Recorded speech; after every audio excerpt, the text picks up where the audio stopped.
क्या 7 अक्टूबर को कतर नहीं तुर्की में बैठा था हमास का चीफ इस्माइल हानिया।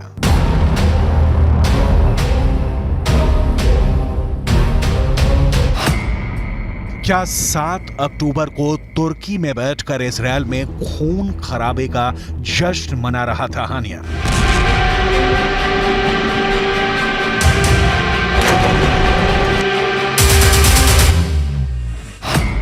क्या तुर्की की जमीन से रची गई थी इजरायल पर हमास के हमले की साजिश?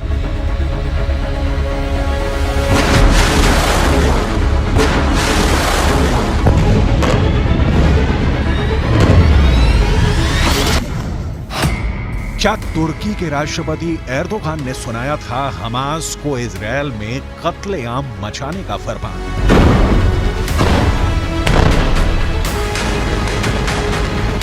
इन सवालों ने अमेरिका से लेकर ब्रिटेन, फ्रांस और जर्मनी समेत दुनिया के 31 देशों को हिला दिया है।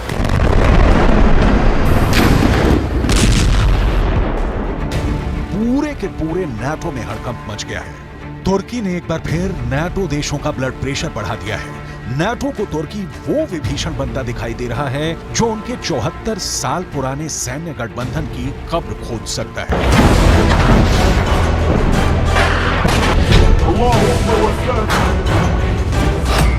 तो क्या इजरायल की जंग नाटो के टुकड़े टुकड़े कर देगी?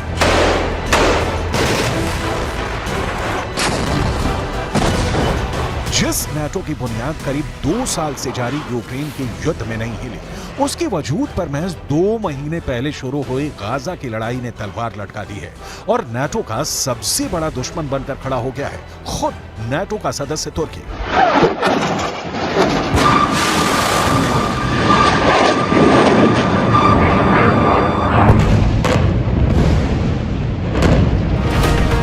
तुर्की इस जंग में खुल्लम खुल्ला हमास के साथ खड़ा है और इजरायल पर आग उगलने में लगा है। अब खबर यह है कि अंतर्राष्ट्रीय मीडिया में चल रही कुछ रिपोर्ट्स में कहा जा रहा है कि 7 अक्टूबर के दिन जब हमास के करीब 3000 लड़ाके इजरायल में घुसे थे, उस दिन हमास का चीफ इस्माइल हानिया तुर्की में बैठा था, जबकि अब तक ये माना जा रहा था कि हानिया कतर में छिपा हुआ है।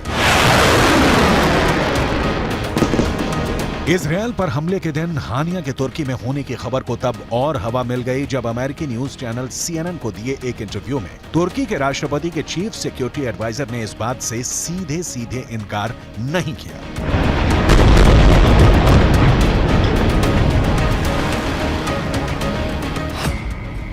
उन्होंने इंटरव्यू में कहा कि वो नहीं जानते कि 7 अक्टूबर को हानिया कहां था। हो सकता है वो तुर्की में हो। मुद्दा ये नहीं है कि हमास के नेता किस वक्त कहां हैं। मुद्दा यह है कि हम इस जंग को कैसे रोकें।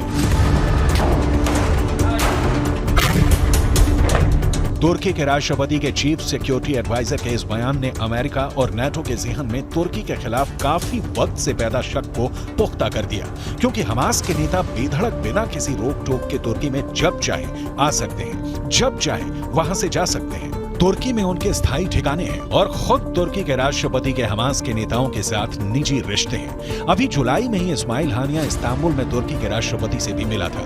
इसीलिए कुछ दिन पहले खबर आई थी कि इजरायल की खुफिया एजेंसी मोसाद और सुरक्षा एजेंसी शिन बेत हमास के नेताओं को मौत के घाट उतारने की प्लानिंग में है, फिर चाहे वो दुनिया के किसी भी कोने में क्यों न छिपे। इस पर तुर्की के राष्ट्रपति ने इजरायल को सीधी धमकी दे दी थी कि अगर तुर्की की जमीन पर हमास के नेताओं को एक खरोच भी आई तो इजरायल को एक बहुत बड़ी कीमत चुकानी पड़ेगी। तुर्की वैसे है तो नाटो का सदस्य, लेकिन नाटो के बाकी देशों से उसकी कुछ खास नहीं पड़ती है। यहां तक कि नाटो की अगुवाई करने वाले अमेरिका तक को आंख दिखाता है और उनकी बात नहीं मानता है। यहां तक कि जर्मनी से भी तुर्की के अच्छे रिश्ते नहीं है और ग्रीस से तो उसकी जंग होते होते बची है।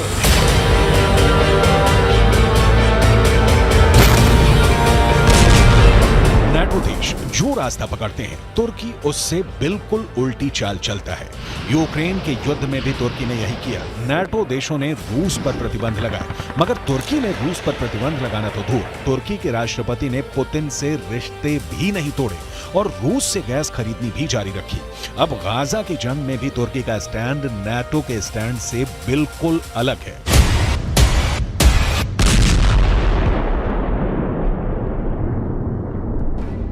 इजरायल पर हमला होते ही अमेरिका, फ्रांस, ब्रिटेन और जर्मनी जैसे बड़े बड़े नाटो देश हमास पर बुरी तरह भड़क गए थे। बिना वक्त गंवाए उन्होंने इजरायल से हमदर्दी जताई और इस लड़ाई में उसके पीछे खड़े हो गए।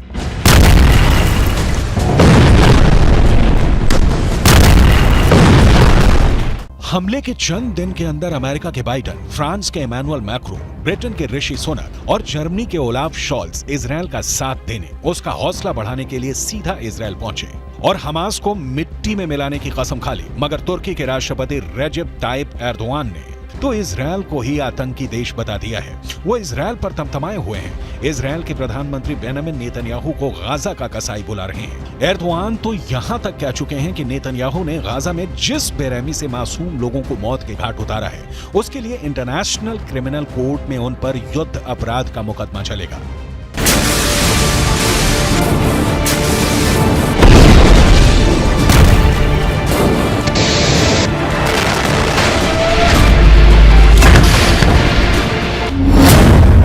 तुर्की और इजरायल के कूटनीतिक रिश्तों में पहले से ही खटास थी और गाजा की जंग ने दोनों देशों के बीच की खाई को और गहरा कर दिया है।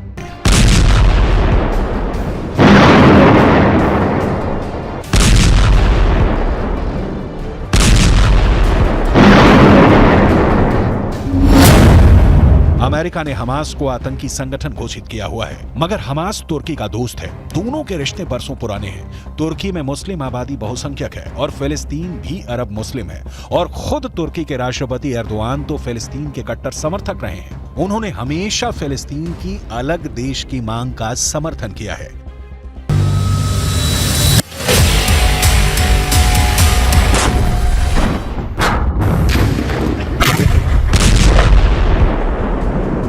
अमेरिका तो ये तक दावा करता है कि उसके पास सबूत हैं कि तुर्की फंड जुटाने में हमास की पूरी तरह मदद करता है।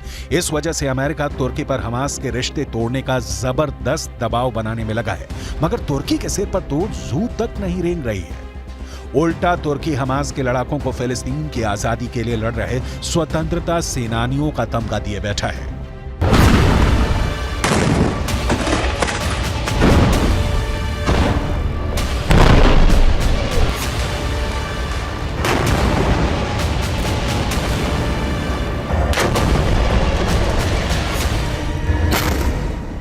तुर्की कहता है कि वह हमास के नेताओं से इसलिए बातचीत करता है क्योंकि वह जंग रुकवाना चाहता है और शांति चाहता है। यहां तक कि जब अमेरिका के राष्ट्रपति बाइडेन और एर्दोआन की फोन पे बात हुई तो एर्दोआन ने उन पर ही गाजा की जंग रुकवाने का दबाव डाल दिया।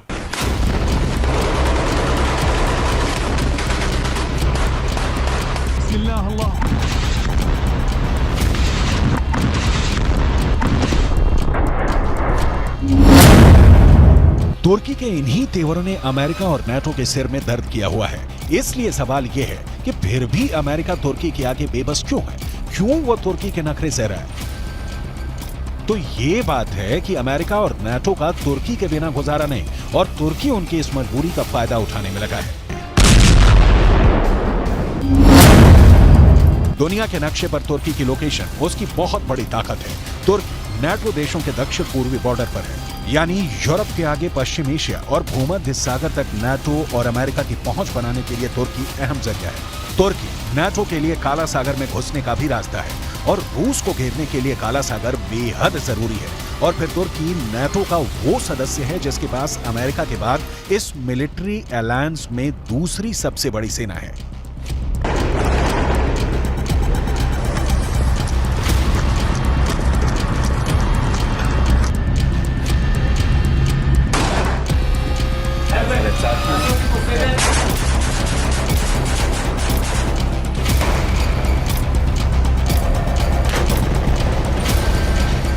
और तो तुर्की नाटो के लिए जमीन पर और समंदर में भी अड्डे मुहैया करा सकता है। ऐसे में नाटो और अमेरिका तुर्की जैसे देश को खोने का खतरा नहीं उठा सकते, क्योंकि उनके रूस और चीन जैसे सबसे बड़े दुश्मन तुर्की को अपने खेमे में लेने के लिए तैयार खड़े हैं।